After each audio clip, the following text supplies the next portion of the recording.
A very good evening to all of you. Student, we started a new series, Molecular Basis of Inheritance, and this lecture is eighth lecture, which cover RNA transcription.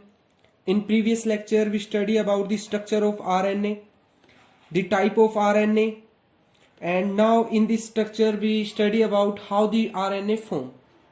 Okay, and in this lecture we discuss about how RNA form from DNA and the unit which are used to form a DNA, to form a RNA.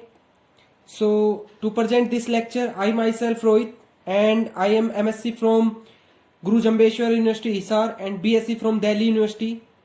So today lecture is RNA transcription. Start करते हैं student, हम लोगों ने अभी तक ये देखा, हम लोगों ने सबसे शुरू के लेक्चर में हमने एक वर्ड पढ़ा था, सेंट्रल डोग्मा। इसका मतलब क्या होता है? हमें इतना तो पता है कि डीएनए से आरएनए बनता है और आरएनए से प्रोटीन बनता है, और जो डीएनए से आरएनए बनने का जो प्रोसेस होता है उसको हम क्या बोलते हैं? ट्रांसक्रिप्शन बोलते हैं। और आरएनए से प्रोटीन बनता है, उस प्रोसेस को हम क्या बोलते हैं? ट्रांसलेशन बोलते हैं। ठीक है, जैसे ही बेटा डीएनए की खोज हुई थी 1950 तक आपका डीएनए के ऊपर काम कंप्लीट हो चुका था। अब बात थी आरएनए की। 1950 के बाद जो साइंटिस्ट थे वो आपके काम करने लगे किसके ऊपर? आरएनए के ऊपर और प्रोटीन के ऊपर। ठीक है, कि आरएनए कैसे बनता है, आरएनए कैसे ट्रांसक्राइब होता है। ठीक है, उसके बाद उनके दिमाग में काफी कुछ सवाल थे कि एक साथ कितने आरएनए आपके बन सकते हैं। ठीक है, आरएनए कहां पे प्रेजेंट होता है। ठीक है, उन सब चीजों के लिए बेटा कई तरीके के आपके क्वेश्चन अराइज हो रहे थे। ठीक है, जैसे देखो हम लोगों को पता है कि जो आपका डीएनए होता है, वो आपका कहां पे होता है? अगर मान लो ये सेल है, आपका डीएनए कहां प्रेजेंट होता है? आपका न्यूक्लियस में प्रेजेंट होता है। डीएनए जो है वो न्यूक्लियस के अंदर प्रेजेंट होता है। और प्रोटीन कहां बनते हैं? प्रोटीन कहां बन रहे थे? आपके साइटोप्लाज्म में।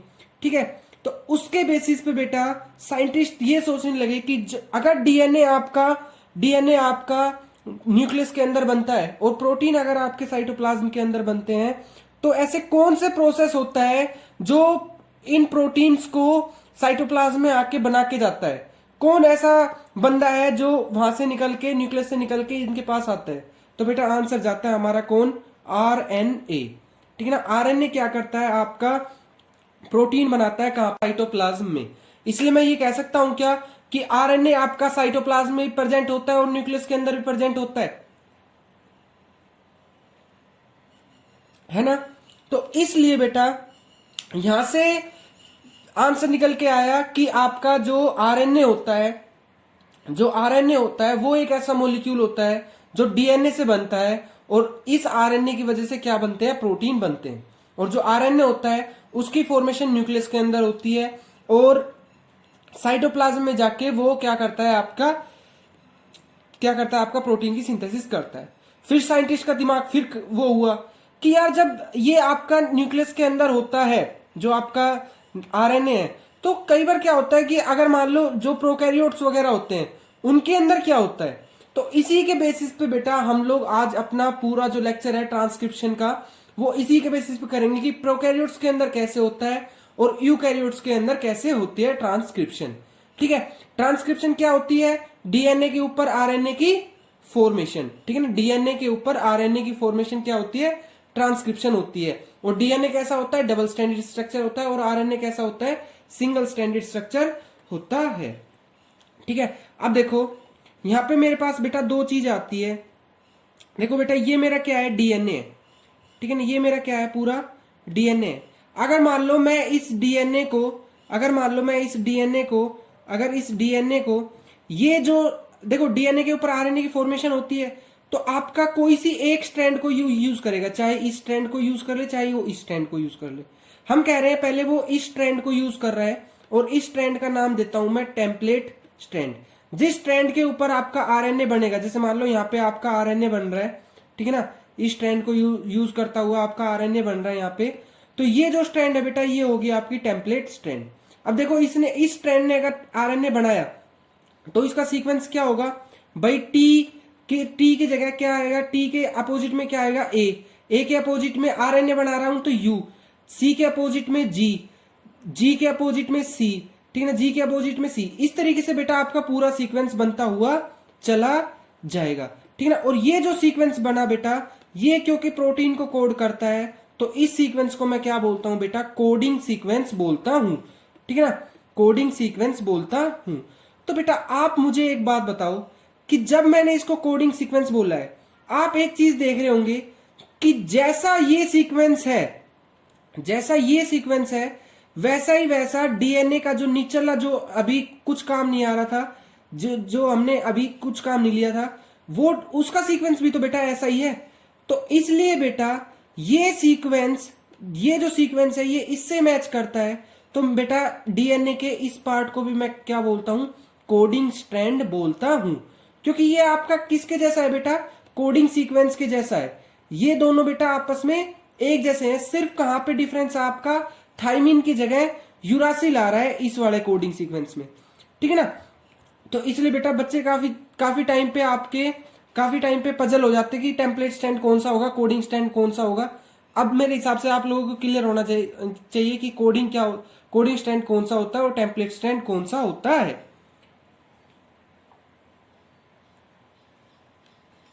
उसके बाद बेटा बात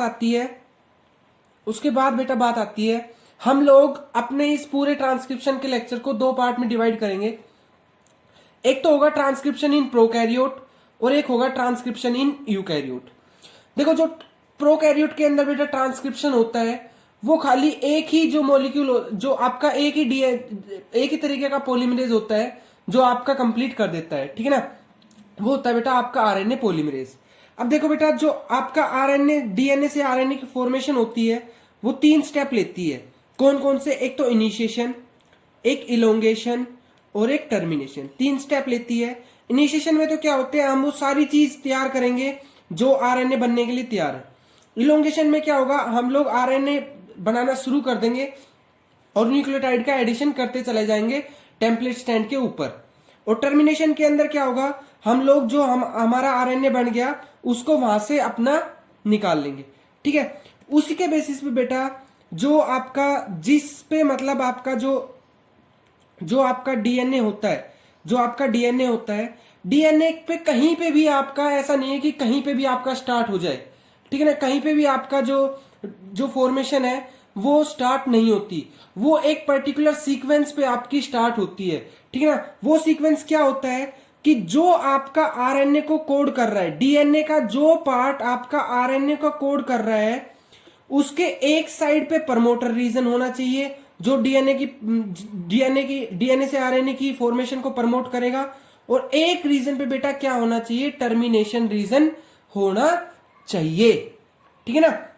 एक रीजन क्या होना चाहिए, आपका प्रमोटर रीजन होना चाहिए, जहां मतलब स्टार्ट करने के लिए, अगर मान लो आरएनए की सिंथेसिस है वो डीएनए पे बेटा कहीं पे भी स्टार्ट नहीं होती, क्योंकि जो डीएनए होता है बेटा उसका 99% जो आपका जीन होते हैं वो तो नॉन कोडिंग के होते हैं, वो तो मतलब कुछ कोड भी नहीं करते।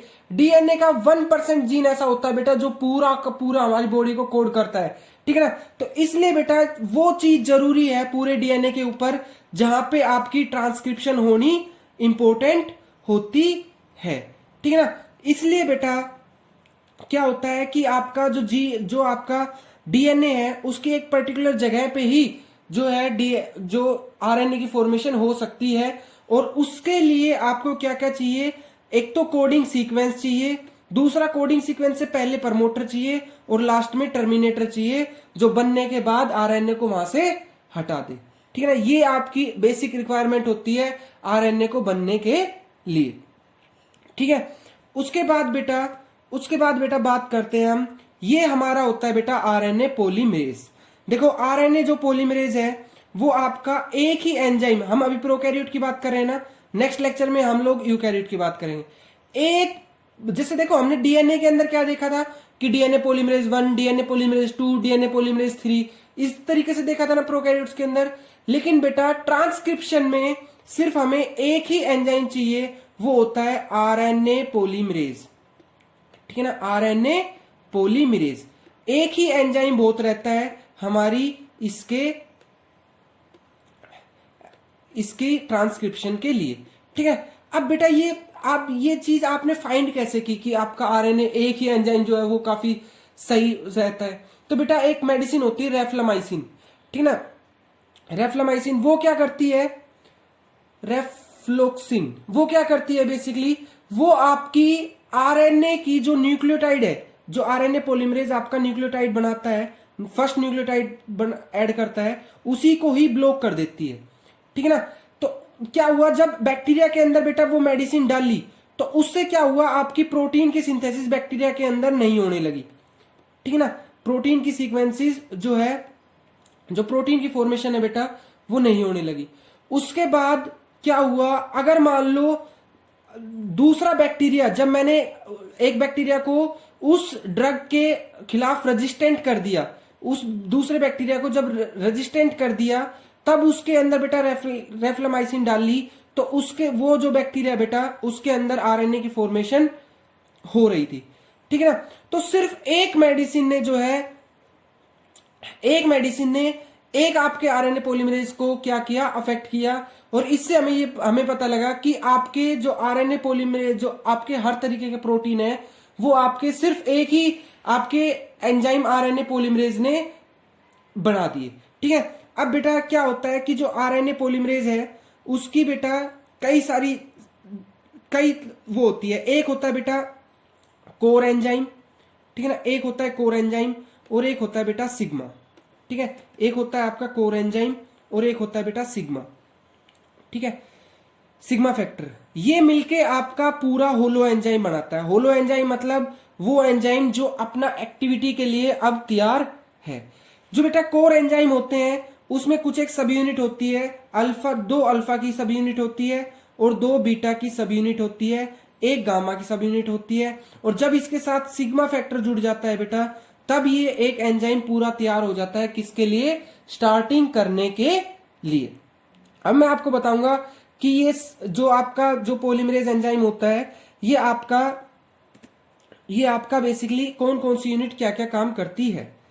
देखो बेटा, जो अल्फा यूनिट होती है, जो इसकी अल्फा यूनिट होती है बेटा, दोनों के दोनों, वो क्या करती है, वो डीएनए के वो वाले रीजन को निकाल के लेके आती है जिसके ऊपर आपकी ट्रांसक्रिप्शन होने वाली है। बीटा यूनिट क्या करती है, बीटा यूनिट बेटा बेसिकली पॉलीमराइजेशन का काम करती है, आरएनए को बनाने का काम कर रही है।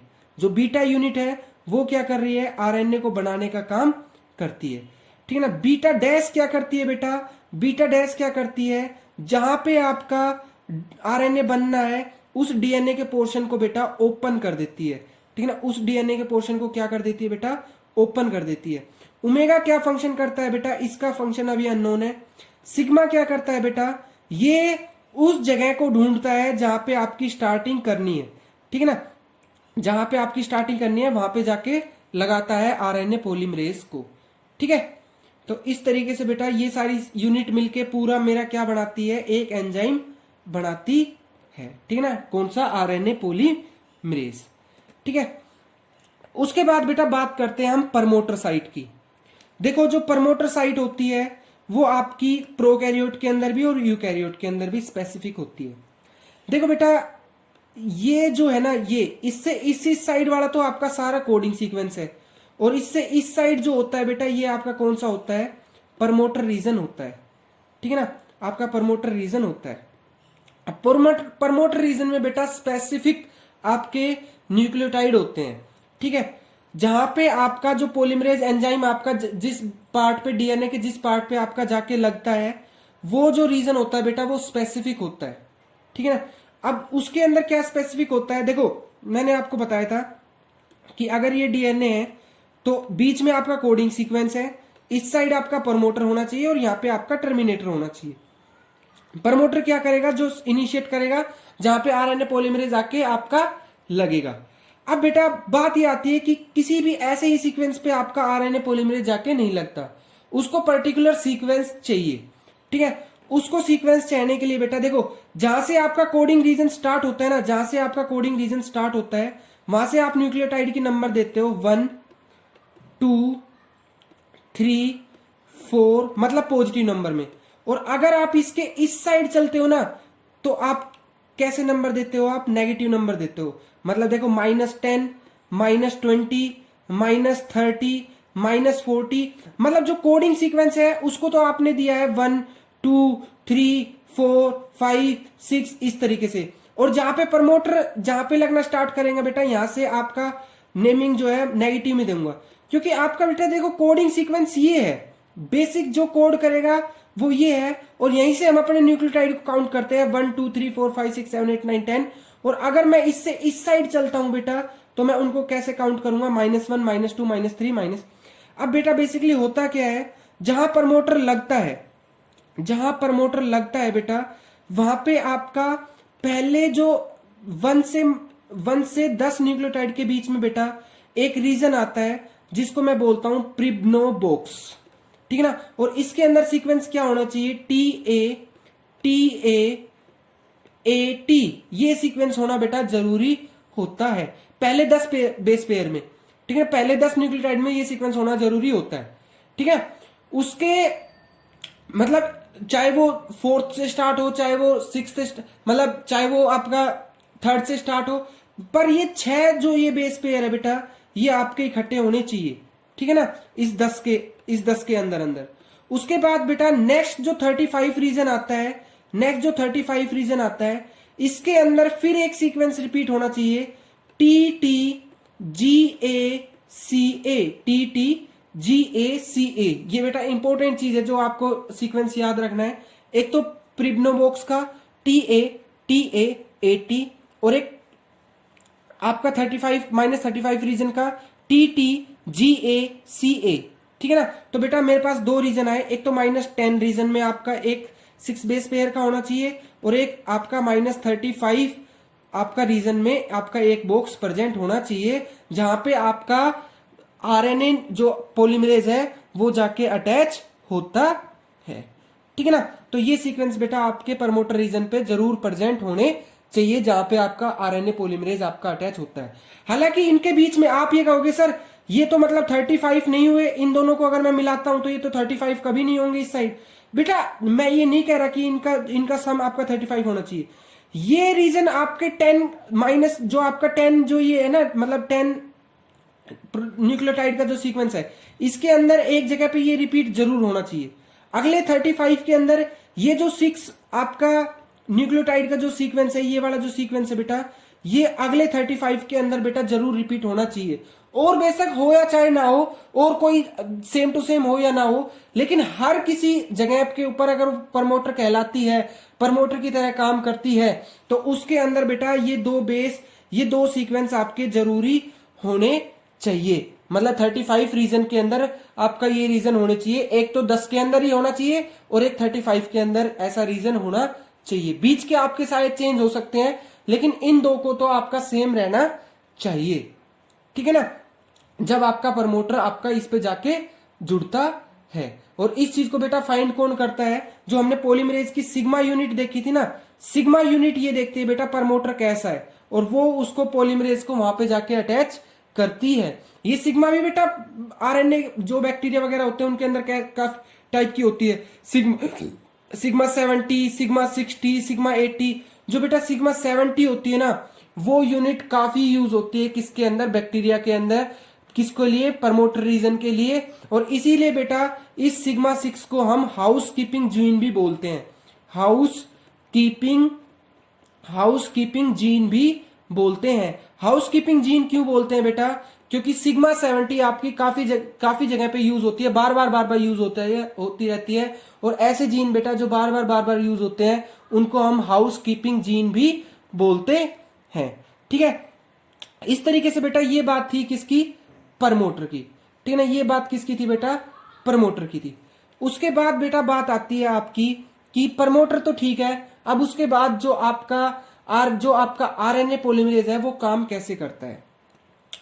वो बेसिकली बेटा काम कैसे करता है, आपका डीएनए होता है, ठीक है ना, जो आपका डीएनए होता है उसके ऊपर कौन आके अटैच हो जाता है, उसके ऊपर बेटा आरएनए पॉलीमरेज आके अटैच हो जाता है। इसकी प्रमोटर के ऊपर फाइंड कौन करता है, सिग्मा फैक्टर क्या करता है, उसको रिकॉग्नाइज करता है प्रमोटर को, और वो उसको उस पे क्या करा देता है बेटा, आरएनए पॉलीमरेज एक्ट करा देता है।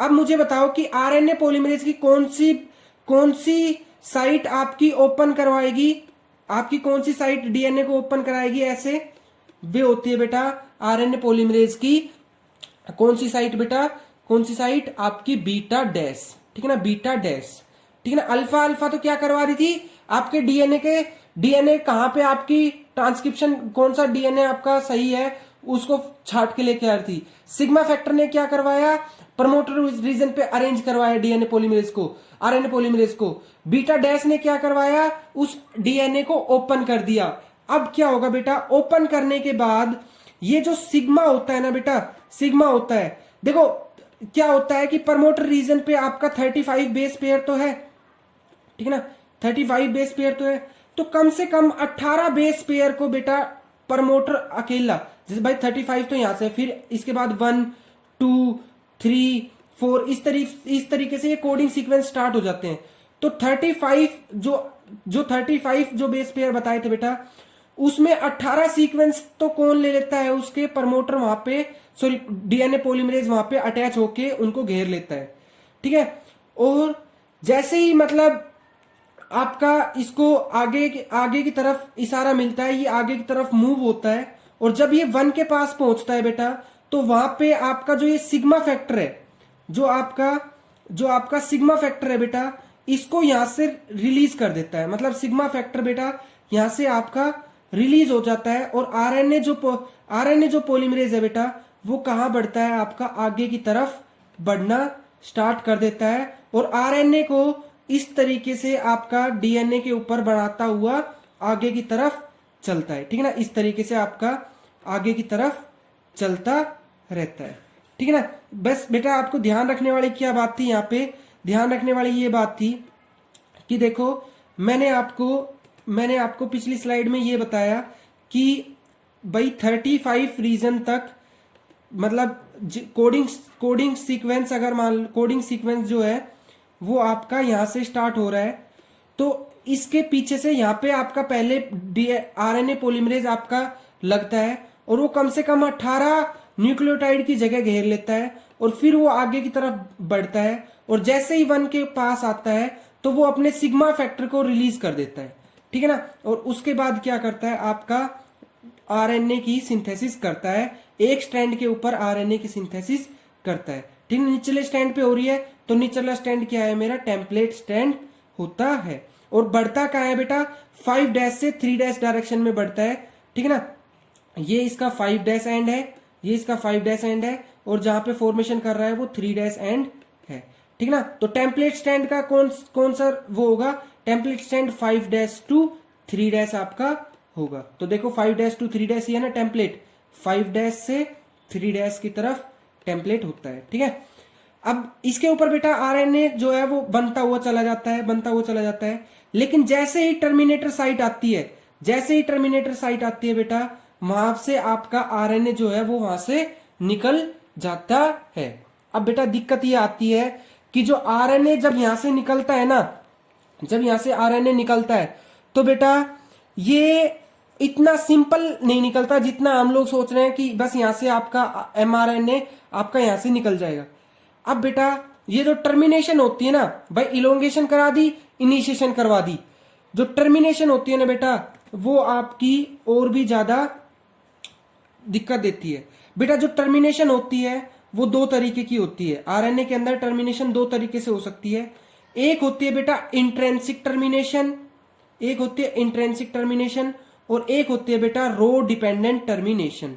एक होती है इंट्रेंसिक टर्मिनेशन और एक होती है रो डिपेंडेंट टर्मिनेशन।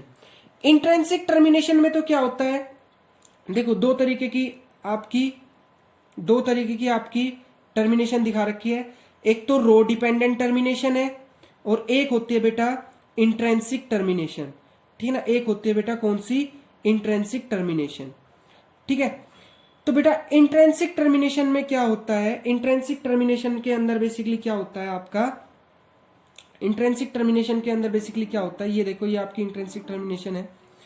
इसके अंदर बेसिकली क्या होता है बेटा, जब आपका जब जैसे टर्मिनेशन आती है ना तो सीक्वेंस बेटा रिपीट होने लग जाते हैं, सी टी सी जी सी जी, मतलब गुआनोसिन आपका देखो ऐसे, मतलब सी टी सी जी सी इस तरीके से बेटा आपके रिपीट हो रहा है। और एक टाइम ऐसा आता है बेटा आपका बिल्कुल रिपीट होता चला जाता है, मतलब पोली ए टेल लग जाती है, पोली ए आपका जो एडेनिन रिच आपका जो है बेटा वो रीजन आ जाता है।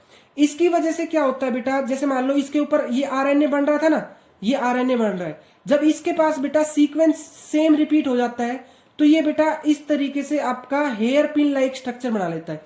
देखो इससे पहले तो आपका यहाँ पे ये पूरा आपका आरएनए है, ये पूरा आपका आरएनए बन गया, लेकिन जैसे ही ये सीक्वेंस आया जो ये रिपीट सा हो रहा था, तो ये आने के बाद बेटा ये अपनी गाड़ी को थोड़ा सा इस तरीके से मोड़ लेता है और ये हेयर पिन लाइक स्ट्रक्चर बना लेता है, हेयर पिन लाइक स्ट्रक्चर बना लेता है। इसको मैं स्टेम लूप भी बोलता हूं और हेयर पिन लाइक स्ट्रक्चर भी बोलता हूं। हेयर पिन लाइक स्ट्रक्चर बना लेता है और आगे आगे बेटा बार बार ये देखो आप एडेनिन एडेनिन एडेनिन एडेनिन, इसकी आपकी क्या आ जाती है, आपका सीक्वेंस आ जाता है। और यहाँ पे आपका बेटा पहिया आके थोड़ा सा स्लो पड़ जाता है। जैसे जब साइकिल चलाते टाइम पे हम गाड़ी बहुत स्लो, जब साइकिल को बहुत स्लो कर लेते हैं ना तो वो बिगड़ जाती है, उसी तरीके से बेटा यहाँ पे आने के बाद आरएनए पॉलीमरेज की जो स्पीड होती है वो बहुत ज्यादा कम हो जाती है, और कम होने की वजह से बेटा वो यहां से निकल के बाहर आ जाता है और आपका जो आरएनए है बेटा वो आपका बाहर की तरफ आ जाता है, ठीक है ना। तो ये हमारा आरएनए बना, ये आपका आरएनए बना, ये आपका आरएनए बना और ये डीएनए आपका वैसा का वैसा ही, ठीक है ना। हमने इससे यूज करके अपना आरएनए बना लिया। एक तो टर्मिनेशन बेटा ये थी कि आपकी क्या हो रही है, बार बार एडेनिन जो है वो रिपीट हो रहा है, ठीक है ना, एडेनिन आपका बार बार रिपीट हो रहा है, ठीक है ना। एक तो आपकी तरीका ये था। दूसरा तरीका क्या होता है बेटा, दूसरा तरीका होता है रो प्रोटीन डिपेंडेंट। एक बेटा प्रोटीन होता है रो प्रोटीन, ये क्या करता है आपकी आरएनए के ऊपर अटैच हो जाता है, ठीक है ना, आरएनए के ऊपर इस तरीके से अटैच हो जाता है और ये क्या करता है आगे की तरफ मूव करता है, और मूव करता करता जैसे कैची काम करती है ना सीजर, उस तरीके से बेटा जो हाइड्रोजन मतलब जो आपका आरएनए डीएनए के ऊपर चिपक रहा था उसको वहां से बेटा पकड़ के बाहर ले आता है, ठीक है ना, और इस तरीके से बेटा आरएनए उससे अलग कर देता है, ठीक है ना। तो इस तरीके से बेटा दो तरीके की टर्मिनेशन थी, एक रो डिपेंडेंट और एक आपकी इंट्रेंसिक टर्मिनेशन।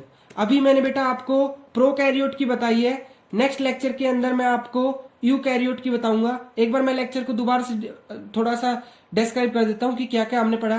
पहले हमने पढ़ा सेंट्रल डोग्मा कि आरएनए कहाँ बनता है, दूसरा हमने बताया कि आरएनए की पोजीशन कहाँ होती है, न्यूक्लियस के अंदर और साइटोप्लाज्म के अंदर। तीसरा हमने बताया कि टेम्पलेट स्ट्रैंड क्या होता है, कोडिंग स्ट्रैंड क्या होता है। चौथा मैंने बताया कि ट्रांसक्रिप्शन के प्रोसेस कौन कौन से, इनिशिएशन, इलोंगेशन, टर्मिनेशन। पांचों मैंने बताया कि जो आपका डीएनए होता है उस पर क्या चीज जरूरी होनी चाहिए जहां पे आपका आरएनए की सिंथेसिस होगी। छठा मैंने बताया डीएनए पॉलीमरेज के अंदर क्या क्या चीज होती है। बेटा एक चीज और रहेगी यहाँ पे, जो आपका आरएनए पॉलीमरेज होता है बेटा, इसका अभी तक तो आपका वेट होता है 350 डाल्टन, किलो डाल्टन, ठीक है ना, और लेकिन जैसे ही सिग्मा यूनिट जुड़ती है बेटा इसका वेट हो जाता है 428 किलो डाल्टन, ठीक है। इसको थोड़ा सा आप लोग मैच कर लेना कि यहाँ पे शायद थोड़ी मिस्टेक हो सकती है, ठीक है, 400 के बीच में तो थी, ठीक है। उसके बाद बेटा ये मैंने आपको साइट बताई कि कौन कौन सी क्या काम करती है। 8th हमने पढ़ा बेटा प्रमोटर रीजन कैसा होना चाहिए, प्रिब्नोबोस होना चाहिए, और -35 रीजन क्या है, -10 रीजन क्या है। उसके बाद मैंने बताया आपको प्रोसेस, इनिशिएशन, टर्मिनेशन, इलोंगेशन, ठीक है, किस तरीके से होना चाहिए। टर्मिनेशन में बेटा इंट्रेंसिक टर्मिनेशन बताई और रो डिपेंडेंट टर्मिनेशन बताई, ठीक है। इस तरीके से बेटा प्रोकैरियोट के अंदर आपका ट्रांसक्रिप्शन होता है, ठीक है बेटा। अगर आपको कुछ भी डाउट हो तो एक बार आप कमेंट बॉक्स में करके आप लोग जरूर बता सकते हो, ठीक है, मैं आपको उसका सॉल्यूशन जरूर दूंगा। Okay, thank you guys, thank you so much.